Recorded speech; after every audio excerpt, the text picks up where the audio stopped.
Março de 1862. Sob sol de 40 graus, uma escrava grávida de 9 meses pediu uma gota d'água. O que o jovem senhor fez a seguir chocou todos os 50 escravizados que assistiam. Ele pegou seu cantil de prata e começou a derramar a água no chão, bem na frente dela. Escravos não dão ordens, ele disse friamente. Mas então aconteceu algo que ninguém esperava. Ela entrou em trabalho de parto ali mesmo, no meio do cafezal. O bebê estava atravessado. Sem água, sem ajuda, mãe e filho morreriam em minutos. Foi quando uma carruagem parou na estrada. E o que essa freira abolicionista disse para aquele jovem senhor mudou não só aquele dia. Mudou o destino de 120 pessoas naquela fazenda. Esta é a história real de Sofia, e do pedido de água que transformou monstros em homens. Comenta. Sua cidade o que mais te emocionou. Exemplo, São Paulo, chorei no parto. E não é inscrito? Aperta o botão agora. Tem muita história incrível vindo. Ativa o sininho e vem comigo resgatar essas histórias que precisam ser contadas. Março de 1862. O sol do Vale do Paraíba queimava como se o próprio inferno tivesse se aberto sobre a terra. A temperatura havia ultrapassado 40 graus antes mesmo do meio-dia, fazendo até os senhores mais resistentes procurarem refúgio nas sombras escassas das varandas coloniais. O ar estava tão parado, tão pesado, que respirar parecia sugar fogo para dentro dos pulmões. Nem mesmo os pássaros ousavam cantar naquele calor infernal. No campo de café da Fazenda Esperança, propriedade da família Almeida há 3 gerações, Sofia trabalhava há 12 horas ininterruptas sob aquele sol assassino. Grávida de 9 meses completos, sua barriga enorme e pesada fazia com que cada movimento fosse uma tortura refinada. Ela mal conseguia se abaixar para colher os grãos vermelhos maduros sem sentir pontadas agudas nas costas, sem que a criança dentro dela protestasse com chutes desesperados. Suas mãos inchadas sangravam das pequenas cortes causadas pelos galhos ásperos. Seu rosto, normalmente de um marrom rico e belo, estava cinzento de exaustão. Gotas de suor misturadas com lágrimas silenciosas traçavam caminhos salgados por suas bochechas. Mas o feitor Antônio Silva, um homem de origem portuguesa que havia aprendido sua crueldade nas minas de ouro antes de ser contratado pelos Almeida, não aceitava desculpas. Sentado à sombra de uma árvore frondosa, ele bebia a água fresca de um barril enquanto observava os escravizados como um falcão observa camundongos. Grávida ou não, a cota é a mesma. Ele gritava, sua voz rouca cortando o ar quente. 100 quilos de café colhidos até o pôr do sol ou 20 chibatadas no pelourinho. E se eu pegar alguém descansando, são 30. Sofia havia colhido apenas 60 quilos. Seus dedos tremiam de fraqueza, sua visão começava a escurecer nas bordas. Ela sabia que não conseguiria completar a cota. Sabia o que isso significava. 20 chibatadas nas costas nuas, diante de todos, enquanto carregava uma criança prestes a nascer. Havia visto outras mulheres perderem seus bebês após castigos assim. Havia visto o sangue, ouvido os gritos que ecoavam por dias em sua memória. Ao seu lado, trabalhava Benedito, um homem velho de quase 70 anos que fora trazido da África ainda menino. Seus olhos cansados encontraram os de Sofia. Aguenta mais um pouco, filha, ele sussurrou quando o feitor não estava olhando. Só mais algumas horas. Você é forte. Seu bebê é forte. Mas ambos sabiam que força tinha limites. E Sofia já havia ultrapassado os seus há muito tempo. O cafezal se estendia em fileiras intermináveis, um mar verde e vermelho que ondulava sob o calor.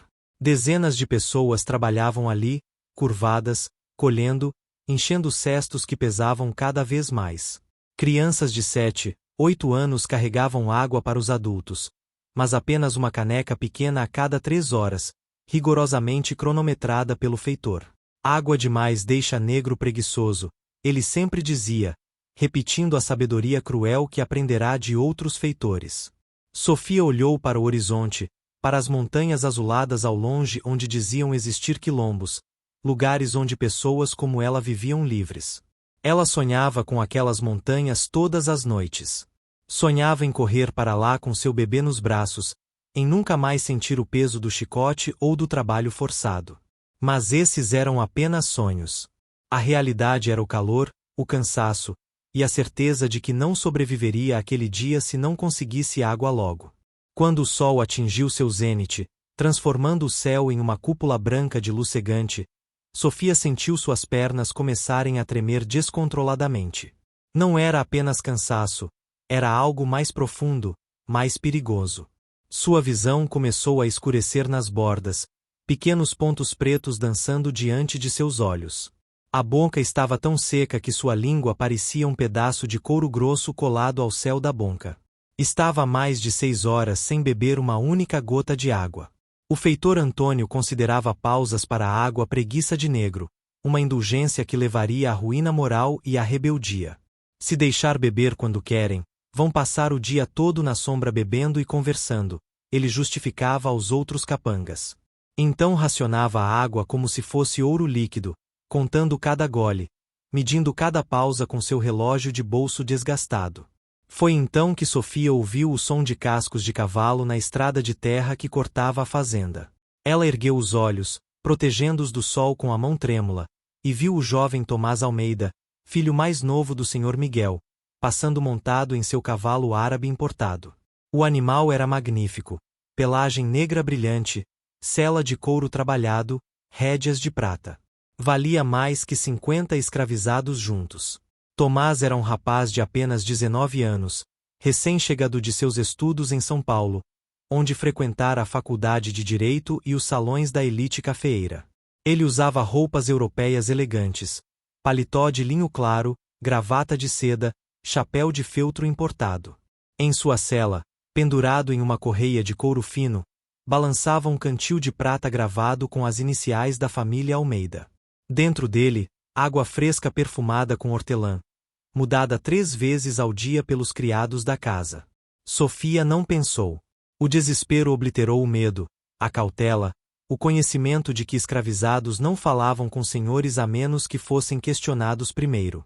Ela saiu da fileira de café, cambaleou em direção à estrada, e com o resto de força que possuía, gritou: "Por favor, senhorzinho Tomás. Uma gota de água. Só uma gota. Pelo amor de Deus e da Virgem Santíssima." Sua voz saiu rouca, quebrada, mas alta o suficiente para ser ouvida. Todos no cafezal pararam de trabalhar por um segundo. 50 pares de olhos se viraram. O feitor Antônio largou sua própria caneca de água e ficou de pé alarmado. Benedito fechou os olhos e murmurou uma prece em Iorubá, pedindo proteção para a jovem imprudente. Tomás puxou as rédeas do cavalo, que relinchando suavemente. O jovem senhor olhou para baixo, para aquela mulher grávida, suja de terra e suor, de joelhos na estrada poeirenta. Por um momento, apenas um breve momento, algo parecido com compaixão passou por seus olhos. Mas logo foi substituído pela arrogância que lhe fora cuidadosamente ensinada em cada salão elegante, em cada aula sobre a ordem natural das coisas, em cada conversa onde escravizados eram discutidos como gado ou ferramentas. Tomás desmontou lentamente, suas botas polidas levantando pequenas nuvens de poeira vermelha. Ele caminhou até Sofia com passos medidos, deliberados, cada movimento calculado para demonstrar seu poder, sua superioridade. O silêncio no cafezal era absoluto. Até o vento parecia ter parado de soprar, como se a própria natureza prendesse a respiração esperando pelo que viria a seguir. O jovem senhor pegou seu cantil de prata, destravou a tampa gravada com brasões da família, e por um segundo Sofia sentiu esperança florescer dolorosamente em seu peito. Ela abriu a boca, pronta para receber aquela água salvadora, pronta para sentir o alívio correr por sua garganta ressecada. Seu bebê chutou dentro dela, como se também esperasse com ansiedade. Mas então Tomás começou a inclinar o cantil, não em direção a Sofia, mas para o chão. A água cristalina começou a jorrar, formando uma poça escura na terra seca que a absorvia imediatamente.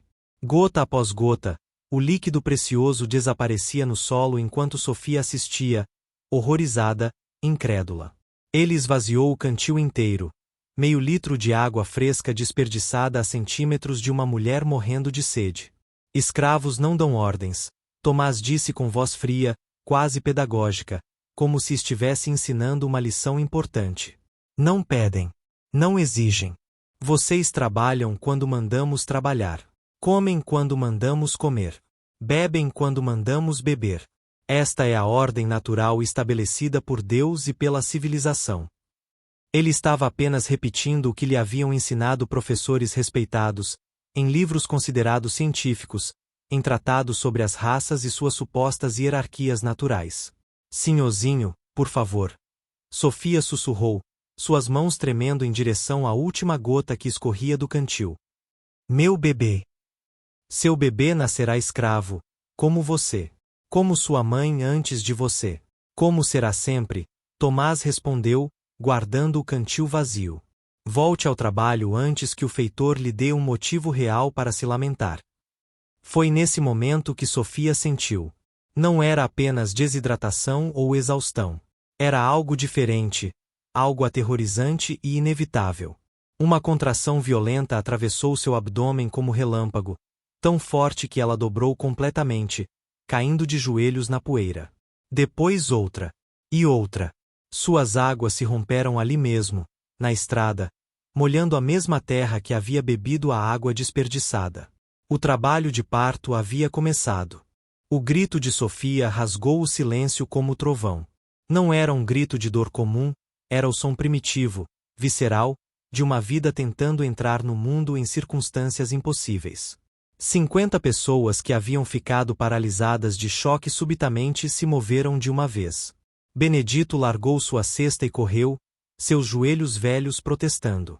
Maria das Dores, conhecida como Maria Velha, a parteira da fazenda, soltou um palavrão e começou a correr dos barracões onde descansava sua folga mensal. Maria Velha tinha 72 anos e havia trazido ao mundo mais de 300 crianças. Escravizadas, livres, até algumas filhas de senhores quando as parteiras brancas não estavam disponíveis. Suas mãos eram mapas de rugas profundas, mas ainda eram firmes, ainda sabiam exatamente o que fazer. Ela havia nascido na costa da mina, trazida ainda criança, e carregava conhecimentos ancestrais sobre nascimentos, sobre ervas, sobre os segredos que as mulheres passam de geração em geração. Afastem-se! Deem espaço para ela respirar. Maria gritava enquanto corria, sua voz ainda poderosa apesar da idade. Ela chegou e caiu de joelhos ao lado de Sofia, suas mãos já examinando, avaliando, calculando. O que sentiu fez seu coração gelar. Não, não, não, ela murmurou em sua língua natal, depois em português. O bebê está atravessado.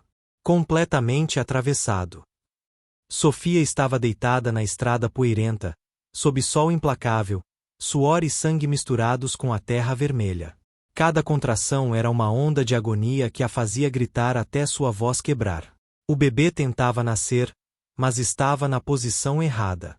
Sem manipulação adequada, sem água limpa, sem um lugar decente, tanto a mãe quanto a criança morreriam. Maria sabia disso com a certeza de décadas de experiência. Preciso de água. Muita água limpa. Preciso de tecidos, lençóis brancos, tesouras limpas. Preciso de espaço limpo para trabalhar.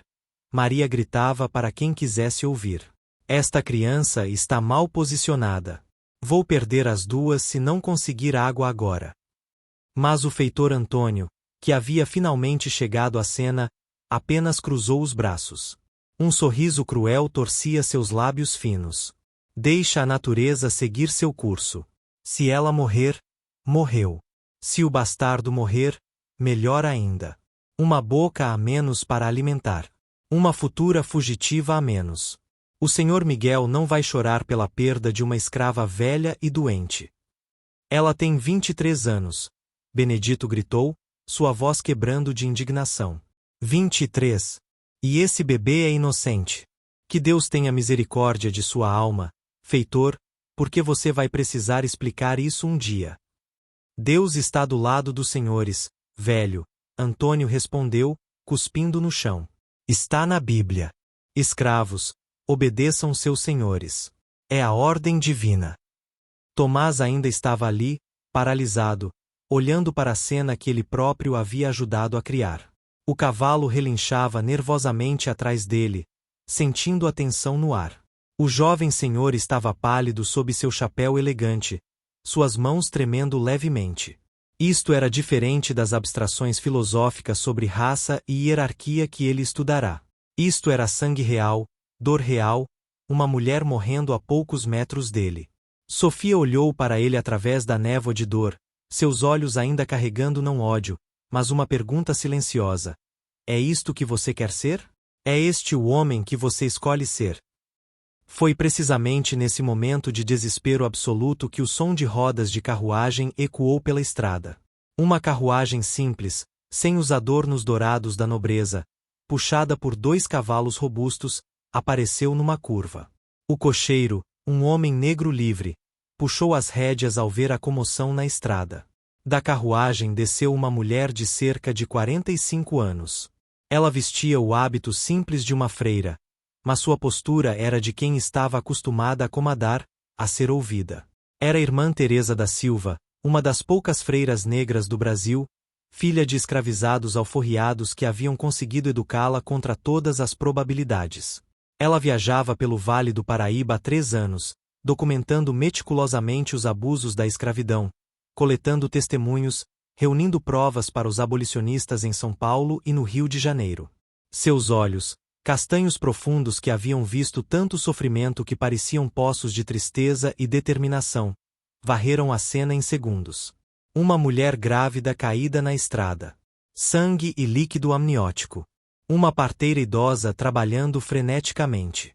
Homens em volta rindo ou observando com indiferença. E um jovem senhor branco, paralisado, segurando um cantil vazio. Irmã Teresa não pediu permissão. Ela havia aprendido anos atrás que pedir permissão de homens que consideravam outros seres humanos propriedade era perda de tempo. Ela simplesmente entrou no cafezal com passos firmes, sua batina levantando pequenas nuvens de poeira. O que está acontecendo aqui? Ela exigiu saber, sua voz carregando uma autoridade que vinha não de posição social, mas de convicção moral inabalável. Porque esta mulher está parindo no chão, sob este sol, sem água, sem ajuda adequada. O feitor Antônio virou-se irritado. Isto não é da sua conta, freira. Siga seu caminho antes que eu a faça seguir. Mas irmã Teresa o ignorou completamente, ajoelhando-se ao lado de Sofia e Maria Velha. Quanto tempo? Ela perguntou à parteira. Maria respondeu rapidamente. 30 minutos. O bebê está atravessado. Sem água limpa, sem espaço adequado, vou perder os 2 em menos de 1 hora. Irmã Teresa assentiu, depois seus olhos encontraram o cantil de prata nas mãos de Tomás. Ela se levantou lentamente, caminhou até ele, e pela primeira vez o jovem senhor se viu realmente enxergado. Não como superior, não como senhor, mas como um ser humano sendo pesado e julgado. Você, irmã Teresa disse, apontando para o cantil nas mãos trementes de Tomás, derramou água enquanto uma mulher morria de sede. Sua voz não era alta, mas carregava o peso de cada ancestral escravizado, de cada criança vendida, de cada mãe separada de seus filhos. Você ficou aqui e assistiu a isto. Tomás sentiu algo que nunca havia sentido em seus 19 anos de privilégios. Vergonha genuína, profunda, que queimava mais que qualquer sol. Ela é apenas. Ele gaguejou, procurando as palavras que seus professores usavam, os argumentos racionais sobre hierarquias naturais, sobre ordem social. Mas sob o olhar penetrante daquela freira, todas essas palavras pareciam vazias, cruéis, infantis. Apenas o que? Irmã Teresa cortou, dando um passo em direção a ele. Ela era baixa, mal chegava ao ombro de Tomás, mas naquele momento parecia gigantesca. Apenas humana? Apenas uma mãe dando à luz? Apenas alguém que sente fome, sede, dor, terror, exatamente como você sentiria. Apenas alguém cujo filho irá amá-la com a mesma intensidade que você ama sua mãe. Tomás recuou um passo. Ninguém nunca havia falado com ele assim. Ninguém havia questionado as bases de tudo que ele acreditava. Mas os livros, os cientistas, eles dizem que negros são diferentes, que livros escritos por homens que lucravam com escravidão, Irmã Teresa interrompeu. Ciência distorcida para justificar lucro. Teologia pervertida para proteger poder. Você realmente acredita que Deus fez alguns seres humanos para servir outros? Você realmente acredita que a cor da pele define a alma? O jovem senhor não tinha resposta. Pela primeira vez em sua vida, as certezas que lhe haviam sido ensinadas rachavam como porcelana fina sob pressão. Atrás deles, Sofia soltou outro grito. O bebê estava entrando em sofrimento. Maria Velha trabalhava com mãos desesperadas, tentando virar a criança, mas sem água para limpar, sem instrumentos adequados, cada movimento era um risco terrível. Ela vai morrer, Irmã Teresa disse, voltando-se para Tomás. E o bebê vai morrer. E você vai carregar essas duas mortes para o resto de sua vida. Toda vez que fechar os olhos, verá aquela mulher sangrando na estrada. Toda vez que ouvir um bebê chorar, lembrará do que poderia ter salvado. Maria Velha, com lágrimas rolando por seu rosto enrugado, sussurrou para a freira, 30 minutos, no máximo. O bebê está sofrendo. Posso sentir o coração dele enfraquecendo. Sem água para limpar minhas mãos, sem instrumentos limpos, sem um lugar decente, vou ter que escolher entre salvar a mãe ou a criança. E mesmo assim, provavelmente vou perder os dois. A velha parteira havia feito essa escolha terrível outras vezes em sua longa vida. Sempre escolhia salvar a mãe, uma vida existente sobre uma vida potencial. Mas cada vez, um pedaço de sua alma morria junto com o bebê que não conseguirá salvar. Ela estava cansada de fazer essas escolhas. Cansada de trazer crianças ao mundo apenas para vê-las crescerem em correntes. Cansada de tudo. Irmã Teresa olhou profundamente nos olhos de Tomás. Ela podia ver o conflito nele, anos de doutrinação lutando contra um lampejo emergente de consciência. Ela havia visto isso antes em outros jovens senhores. Alguns conseguiam despertar. Outros voltavam para o conforto de suas certezas cruéis. Este momento definiria que tipo de homem Tomás se tornaria. Você tem uma escolha agora, ela disse baixinho, mas com intensidade feroz. Não uma escolha sobre ser senhor ou escravo, sobre ser rico ou pobre. Uma escolha sobre ser humano ou monstro. Pode deixá-los morrer e carregar isso para sempre, se tornar como esse feitor que ri do sofrimento. Ou pode ser homem de verdade, não da masculinidade covarde que oprime, mas da masculinidade corajosa que protege os vulneráveis. O feitor Antônio deu um passo à frente, sua mão indo para o chicote em seu cinto. Sinhozinho Tomás, não ouça essa freira abolicionista. Seu pai vai, mas Tomás ergueu a mão, mandando calar. Era a primeira vez que ele usava sua autoridade para algo além de sua própria conveniência. Precisa de água? Ele perguntou, sua voz mal audível. Irmã Teresa assentiu. E tecidos? Lençóis limpos. Tesouras. Tudo o que você teria se fosse sua mãe parindo. Algo quebrou dentro de Tomás naquele momento. Quebrou e foi refeito em nova forma. Ele olhou para Sofia, realmente olhou, e pela primeira vez viu não propriedade, não uma escrava, mas uma mulher aterrorizada, em agonia, lutando pela vida de seu filho. Viu sua própria mãe, que quase havia morrido quando ele nasceu. Lembrou-se de seu pai contando como médicos trabalharam horas para salvá-la, como toda a casa mobilizou recursos, como nada foi poupado porque a vida dela valia tudo. Porque a vida de Sofia valia menos. Quanto você precisa? Ele perguntou a Maria Velha. A velha parteira, chocada, demorou a responder. Eu preciso de muita água limpa. Baldes. Preciso de tecidos limpos para fazer compressa, para estancar sangramento. Preciso de linha e agulha fervida se precisar costurar. Preciso de um lugar com sombra. Preciso de tudo que você daria a qualquer mulher parindo. Tomás assentiu, correndo para seu cavalo. O feitor Antônio gritou: Você vai ser deserdado. Seu pai nunca vai perdoar isso. Você está jogando fora seu futuro por uma escrava. Mas Tomás já estava montando, suas mãos firmes nas rédeas apesar de tremerem por dentro. Então que seja, ele disse, e galopou em direção à casa grande. Tomás galopou como nunca havia galopado em sua vida. Seu cavalo árabe, sentindo a urgência de seu cavaleiro, voou pela estrada que levava à casa grande. Árvores passavam em borrões verdes. O vento chicoteava o rosto do jovem senhor. E pela primeira vez em seus 19 anos, ele entendia o que significava urgência real, não a urgência de chegar a tempo a uma festa, mas a urgência de salvar vidas humanas. Ele passou por outros escravizados trabalhando nos campos. Alguns olhavam com surpresa, outros com esperança cautelosa. Notícias corriam rápido pelas fazendas, mais rápido que cavalos, diziam. Já todos sabiam que algo extraordinário estava acontecendo na estrada. A casa grande apareceu, uma construção imponente de 2 andares, paredes caiadas de branco, varandas largas, jardins meticulosamente cuidados.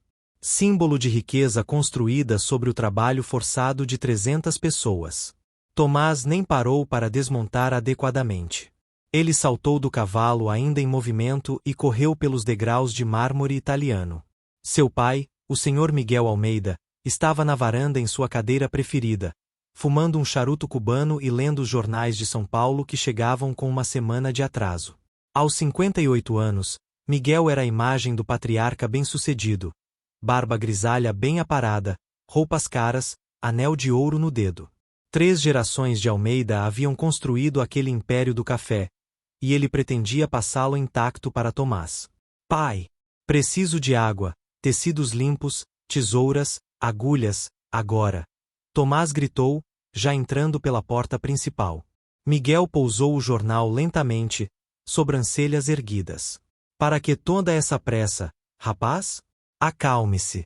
Um cavalheiro não corre como criança. Uma mulher está morrendo. Está parindo na estrada, o bebê está atravessado, ela vai morrer se eu não. Miguel deu uma baforada no charuto. Uma escrava, você quer dizer? Não era pergunta, era correção. Tomás sentiu raiva, limpa, ardente, borbulhar dentro dele. Uma mulher. Um ser humano. Que diferença faz a cor da pele quando alguém está morrendo? O Sr. Miguel se levantou lentamente, sua face ficando vermelha. Toda a diferença. É assim que o mundo funciona, menino. Você vai desperdiçar recursos valiosos da casa grande com uma escrava? Você enlouqueceu na capital? Aquelas ideias abolicionistas envenenaram sua mente. Tomás já estava enchendo baldes na cozinha, onde as cozinheiras o observavam boquiabertas. Ele pegou toalhas de linho da despensa, agulhas e linhas do cesto de costura de sua mãe. Arrancou lençóis limpos do armário. Cada segundo contava. Sofia tinha talvez 20 minutos de vida. Pai, ele disse, virando-se com braços cheios de suprimentos, se ajudar essa mulher me faz louco, então prefiro a loucura à sua sanidade. Ele saiu, deixando o Sr. Miguel paralisado de choque, charuto caindo da mão. Quando Tomás retornou, cavalo espumando de exaustão, encontrou uma cena de mobilização incrível. Irmã Teresa havia comandado uma operação completa. Benedito e outros homens haviam improvisado uma tenda com sacos de café, criando sombra. Mulheres haviam varrido uma área do chão, forrando-a com folhas largas de bananeira. Alguém havia trazido fogo, uma panela de ferro onde água fervia para esterilizar instrumentos. Aqui! Tomás gritou, desmontando em movimento. Ele entregou os baldes de água, os tecidos, tudo. Maria Velha pegou tudo com mãos que pareciam 10 anos mais jovens de esperança renovada. Irmã Teresa organizava tudo com eficiência de general. Água aqui, tecidos ali, instrumentos sendo fervidos. Sofia estava ainda mais pálida, se isso era possível. Mas seus olhos ainda ardiam com determinação feroz. Ela não desistiria. Seu bebê não desistiria.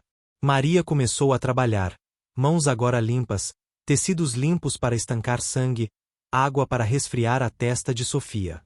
Tenho que virar o bebê, Maria disse para a irmã Teresa. Vai doer. Muito. A freira segurou as mãos de Sofia. Olhe nos meus olhos. Não desvie. Respire comigo. Dentro, fora, fora. O que Maria fez a seguir foi parte cirurgia, parte arte antiga, parte milagre. Suas mãos entraram, sentindo a posição do bebê, palpando delicadamente cada pequeno membro. Sofia gritou, um grito que ecoou pelo cafezal, que fez pássaros alçarem voo, que fez crescer um nó na garganta de cada pessoa presente. Tomás, ajoelhado ali perto, sentiu lágrimas correrem por seu rosto. Não lágrimas de pena, mas de compreensão súbita e devastadora de quanto sofrimento ele havia sido cego. Quantas vezes isso acontecerá em sua fazenda enquanto ele estudava literatura em São Paulo? Quantas mulheres haviam sofrido assim, morrido assim, enquanto ele bebia vinho francês e discutia filosofia? Consegui! Maria gritou de repente. O bebê virou. Está na posição. Sofia, agora, empurre. Com tudo que você tem. E Sofia empurrou. Com cada grama de força em seu corpo exausto. Com 23 anos de vida sob correntes. Com o amor feroz que toda mãe sente. Com esperança de que seu filho, de alguma forma, pudesse ter uma vida melhor que a dela. O bebê nasceu num jorro de sangue líquido, escorregando para as mãos experientes de Maria Velha. Por um segundo aterrorizante, a criança ficou silenciosa, azulada, imóvel. Maria limpou rapidamente a boca minúscula, virou o bebê de cabeça para baixo, bateu levemente nas costas. Nada. Ela soprou suavemente no rosto da criança. Nada. Não. Sofia sussurrou, tentando se levantar. Não, não, não. Então Maria fez algo que aprenderá de sua avó na África. Ela colocou a boca no nariz do bebê e soprou gentilmente, enchendo os pulmões minúsculos com ar. 1 vez. 2 vezes. 3 vezes. E o bebê chorou. Não foi um chorinho fraco. Foi um grito robusto, indignado, poderoso. O grito de quem chega ao mundo exigindo ser reconhecido, ser ouvido. Era um menino. Pequeno, mas com pulmões de guerreiro. Seu choro ecoou pelo cafezal como trombeta de resistência, como declaração de que a vida vencera a morte, de que a esperança vencera o desespero. 50 pessoas que haviam segurado a respiração exploraram em choro e riso simultâneos. Benedito caiu de joelhos, agradecendo a Deus em iorubá e português misturados. Outras mulheres dançavam, abraçavam-se. Até homens duros, quebrados por anos de trabalho forçado, limpavam lágrimas discretamente. Maria limpou o bebê com água morna e tecidos de linho, tecidos mais finos que qualquer coisa que aquela criança negra jamais deveria tocar segundo as leis não escritas da escravidão. Ela o envolveu num lençol branco bordado, propriedade da casa grande, e o colocou no peito de Sofia. Sofia segurou o filho com mãos trementes de exaustão e amor absoluto. Ela olhou para aquele rostinho perfeito, aqueles olhinhos fechados, aqueles dedos minúsculos que já agarravam seu dedo com força surpreendente. Meu filho, ela sussurrou. Meu menino. Você viveu. Contra tudo, você viveu. Irmã Teresa, ajoelhada ao lado, passou a mão suavemente na cabeça do bebê. Ele é lindo, Sofia. Perfeito. Um milagre verdadeiro. Ela olhou para Tomás, que ainda estava ali, paralisado, observando a cena com expressão de quem acabará de acordar de um longo sono. Maria Velha cortou o cordão umbilical com tesoura esterilizada, amarrou-o com habilidade de 70 anos de prática. Ela examinou Sofia cuidadosamente, tratando dos pequenos rasgos, estancando sangramentos, fazendo tudo o que uma parteira experiente faz. Você vai ficar bem, ela disse para a jovem mãe. Vai precisar descansar, mas você é forte. Seu menino é forte. Vocês dois vão sobreviver. O feitor Antônio, que havia recuado durante todo o procedimento, finalmente encontrou voz. Isso não muda nada. Ela ainda tem que voltar ao trabalho. O bebê vai para a creche da senzala. As regras. As regras acabaram de mudar. Uma voz trovejante cortou o ar. Era o Sr. Miguel, que havia chegado montado, trazendo consigo 2 outros homens, o médico da fazenda, Dr. Silveira, e o padre Fernando da capela local. O Sr. Miguel desmontou lentamente, seus movimentos cuidadosos, medidos. Ele havia cavalgado até ali não por compaixão súbita, mas por curiosidade e preocupação sobre o que seu filho estava fazendo. Mas quando seus olhos caíram sobre a cena, o bebê recém-nascido, Sofia exausta mas viva, Tomás ajoelhado na terra como um penitente, 50 escravizados em círculo testemunhando algo sagrado, algo mudou em sua expressão. Miguel Almeida não era um homem particularmente cruel. Não batia pessoalmente em seus escravizados, não violentava mulheres, não separava famílias sem necessidade econômica. Ele simplesmente aceitava o sistema no qual nascerá como natural, como inevitável. Nunca questionara, assim como nunca questionara que o sol nascesse no leste. Mas agora, vendo aquilo, vendo humanidade real, sofrimento real, vida real nascendo nas piores condições imagináveis, algo nele tremeu. Doutor Silveira, um homem de 60 anos que estudará em Lisboa, imediatamente se ajoelhou para examinar Sofia e o bebê. Suas mãos treinadas palparam, verificaram, avaliaram. Trabalho excepcional, ele murmurou para Maria Velha. A senhora salvou 2 vidas hoje em condições impossíveis. Que Deus a abençoe. Maria sorriu, mostrando poucos dentes que lhe restavam. Não fui só eu, doutor. Foi essa freira teimosa, esse menino senhor que acordou a tempo, e principalmente foi Sofia aqui, que lutou como leoa por seu filhote. Tomás finalmente encontrou voz. Pai, eu sei que desobedeci. Sei que usei recursos da casa sem permissão. Mas eu não podia, não conseguia. Sua voz falhou. Como explicar uma epifania? Como colocar em palavras o momento em que sua alma inteira virou do avesso? Miguel olhou para o filho por longo tempo. Viu não mais o menino que partirá para São Paulo, mas um homem sendo forjado no fogo da consciência moral. Você usou um lençol bordado de sua mãe, ele disse finalmente. Todos esperaram pela explosão de raiva. Ela teria aprovado. Sua mãe sempre teve coração mole demais. Ele se virou para Sofia, que o observava com cautela de animal acuado. Como vai chamar o menino? Sofia olhou para Tomás, depois para o bebê, depois de volta para o senhor Miguel. Tomás, ela disse suavemente. Com sua permissão, senhor, vou chamá-lo Tomás. Porque foi o senhorzinho Tomás que voltou com a água. Que me ajudou a viver. Que trouxe meu filho ao mundo. Silêncio absoluto caiu sobre o cafezal. 50 pessoas prenderam a respiração. Era costume escravizados nomearem filhos com nomes de senhores, uma forma de buscar proteção, favor. Mas isto parecia diferente. Não era bajulação servil. Era reconhecimento de uma dívida de vida, mas também um espelho sendo erguido. Você salvou uma vida hoje, então carregará esse nome lembrando do bem que fez, do homem que escolheu ser. Tomás sentiu o peso daquele nome como nunca sentirá antes. Ele se ajoelhou ao lado de Sofia. Posso segurá-lo? Ela hesitou apenas um segundo antes de estender o bebê embrulhado no lençol fino. Tomás o recebeu com mãos trêmulas, como quem recebe algo infinitamente precioso e frágil. O bebê Tomás agarrou o dedo do Tomás Senhor com força minúscula mas férrea. E naquele momento, olhando para aquele rostinho perfeito, aqueles dedos pequenos, aquela vida nova e inocente, algo fundamental quebrou e foi refeito dentro do jovem senhor. Aquilo não era propriedade. Não era investimento. Não era inferior por natureza. Era um ser humano perfeito, completo, merecedor de tudo que ele próprio tivera ao nascer. Amor, cuidado, oportunidade, dignidade. Ele é perfeito.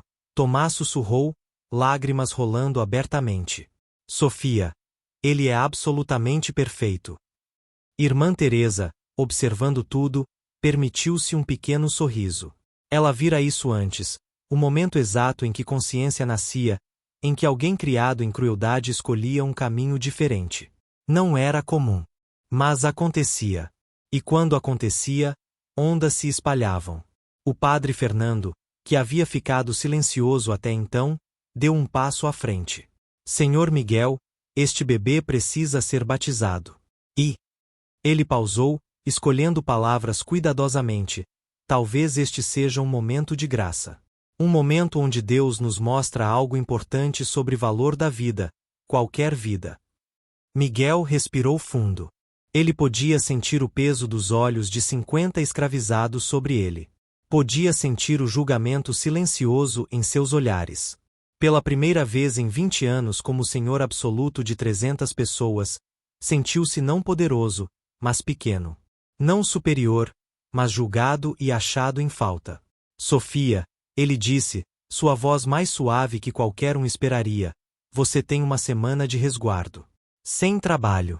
Comida extra da cozinha grande. Maria Velha cuidará de você. Ele olhou ao redor. E todos aqui, água livre durante trabalho. Sem racionamento. Isto nunca deveria ter acontecido. Nunca deveria ter chegado a este ponto. Era mudança minúscula no grande esquema da escravidão. Mas para 50 pessoas que haviam passado sede sob sol escaldante por anos, era revolução. Um murmúrio de surpresa percorreu a multidão. Benedito fechou os olhos, agradecendo silenciosamente. O feitor Antônio bufou de indignação. Senhor Miguel, com todo respeito, se começar a dar água livre, vai dar descanso livre, depois vai querer pagar salário, e antes que perceba. Antes que eu perceba, Miguel interrompeu, olhando fixamente para seu feitor, vou ter pessoas saudáveis trabalhando melhor em vez de pessoas morrendo de desidratação no meu cafezal. E talvez, apenas talvez, vou conseguir dormir à noite sem ver fantasmas. Ele virou-se. Doutor Silveira, examine todos que precisarem. Use o que for necessário do estoque médico. Enviarei a conta. 2 semanas se passaram. Sofia se recuperava lentamente na senzala, cuidada por Maria Velha e visitada diariamente por irmã Teresa, que prolongara sua estadia especificamente para acompanhar o caso. O bebê Tomás crescia forte, mamando bem, ganhando peso. Seus olhos começavam a focar, seus dedos a explorar o mundo ao redor com curiosidade infinita. Mas algo mais estava crescendo na Fazenda Esperança, uma mudança sutil mas profunda na atmosfera, nas relações, na forma como pessoas olhavam umas para as outras. Tomás filho passava horas na senzala, não mais como o senhor inspecionando propriedade, mas como alguém aprendendo, observando, questionando. Ele conversava com Benedito sobre África, sobre memórias de liberdade. Conversava com Maria sobre parto, sobre quantos bebês ela vira nascer e morrer. Conversava com Sofia sobre sonhos, sobre o que ela desejava para seu filho. Quero que ele aprenda a ler, Sofia disse numa dessas conversas, embalando o bebê. Sei que é proibido. Sei que é perigoso. Mas conhecimento é a única coisa que podem não nos tirar. Se ele souber ler, saberá que o mundo é maior que esta fazenda. Saberá que existem lugares onde pessoas como nós vivem livres. Tomás não respondeu imediatamente. Depois perguntou, você sabe ler? Sofia desviou o olhar. Admitir a alfabetização era perigoso. Mas algo naquele jovem senhor mudado a fez arriscar. Minha mãe me ensinou antes de ser vendida para o sul. Algumas letras, alguns números. O suficiente para saber o quanto não sei. Eu posso ensinar você, Tomás disse subitamente. E você pode ensinar seu filho. E talvez outras crianças também. Era declaração radical, perigosa. Educar escravizados era ilegal em muitas províncias, desencorajado em todas. Mas Tomás estava começando a entender que leis injustas não mereciam ser obedecidas.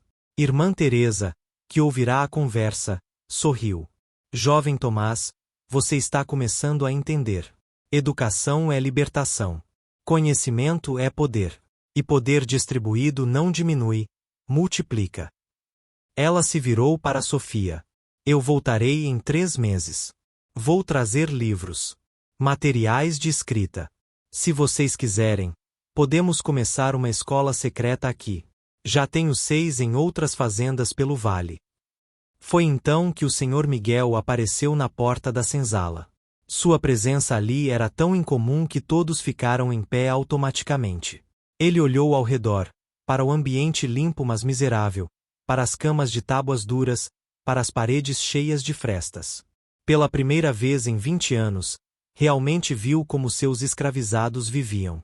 Sofia, Ele disse formalmente: Você salvou o café deste ano. Ela o olhou confusa. Ele continuou: Quando a notícia do que aconteceu se espalhou, algo mudou. Os trabalhadores trabalham diferente. Melhor. Com mais cuidado. A produtividade subiu 15% em 2 semanas. Dr. Silveira diz que é porque não estão mais desidratados o tempo todo.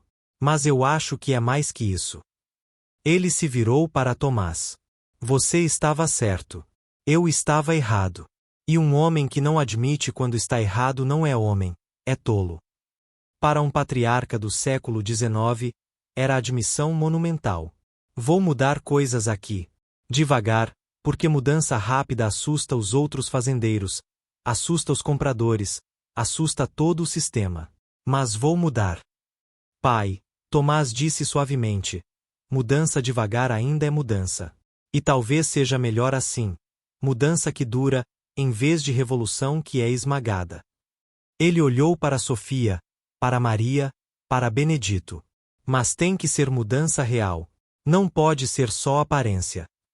Miguel assentiu lentamente. Vou começar pela comida. Rações maiores, mais variadas. Depois pelas moradias, estas senzalas são indignas. Depois. Ele pausou, como se as próximas palavras custassem muito, depois por oportunidades de alforria para quem quiser. Trabalho remunerado para quem escolher ficar. 50 pessoas na senzala ouviram aquilo em silêncio atordoado. Era possível estar sonhando acordado coletivamente? O senhor que há 3 semanas permitia que uma mulher grávida quase morresse de sede estava prometendo caminho para a liberdade? Benedito, o mais velho, encontrou voz. Senhor Miguel, por que agora? Por que esta mudança súbita? Era a pergunta que todos queriam fazer mas temiam. Miguel olhou para o bebê Tomás, dormindo pacificamente nos braços de Sofia. Porque vi aquele menino nascer. Vi o quanto custou para trazê-lo ao mundo. E percebi que ele não é diferente de quando meu filho nasceu. Mesmo terror, mesma alegria, mesmo milagre. A única diferença estava na minha cabeça, nas mentiras que contei a mim mesmo para justificar o injustificável. Ele se virou para sair, depois parou na porta. Sofia, seu filho será batizado domingo. Como homem livre. Vou pagar sua alforria e a dele. É o mínimo que posso fazer depois de quase deixá-los morrer. E saiu, deixando o silêncio atordoado atrás. Irmã Teresa quebrou o silêncio. Um pedido de água, ela disse maravilhada. Um simples pedido de água mudou tudo isso. Quem diria que crueldade poderia gerar tanta consciência? Que morte evitada por pouco poderia plantar sementes de libertação? Sofia olhou para seu filho, depois para o jovem Tomás, depois para as pessoas ao redor. Sua família escolhida, sua comunidade de sofrimento compartilhado. Não foi só a água, ela disse suavemente. Foi todas as pessoas que escolheram ajudar quando podiam ter virado as costas. Foi Maria correndo para me salvar. Foi Irmã Teresa parando sua carruagem. Foi Tomás escolhendo desobedecer seu pai. Foi todos nós, juntos, provando que compaixão ainda existe mesmo nos lugares mais escuros. O bebê Tomás acordou e começou a chorar, não de dor, apenas fome normal de recém-nascido. Sofia o colocou no peito, e enquanto ele mamava, ela cantou baixinho uma canção que sua mãe lhe ensinara. Era em língua africana que ela mal entendia, mas as palavras falavam de liberdade, de dignidade, de dias melhores vindouros. E pela primeira vez em 23 anos de vida em Correntes, Sofia permitiu-se acreditar que aqueles dias melhores talvez não fossem apenas sonho distante. Talvez, apenas talvez, seu filho cresceria vendo um mundo diferente do que ela conhecera. Um mundo onde pedir água não significava arriscar a vida. Um mundo onde bebês negros eram tão preciosos quanto bebês brancos. Um mundo onde humanidade vencia a ganância. Era esperança frágil, pequena como semente. Mas sementes crescem. E mudanças começam sempre com um único passo, um único gesto, um único momento de escolher o certo em vez do conveniente. Naquele dia escaldante de março, quando Sofia pediu água e recebeu crueldade, Ninguém imaginava que aquele momento plantaria sementes de transformação que cresceriam por anos, mudando não apenas uma vida, mas dezenas, eventualmente centenas. Porque às vezes, a maior mudança começa com o gesto mais simples. E às vezes, o que recebemos em troca de nosso pedido não é o que esperávamos, mas é exatamente o que o mundo precisava.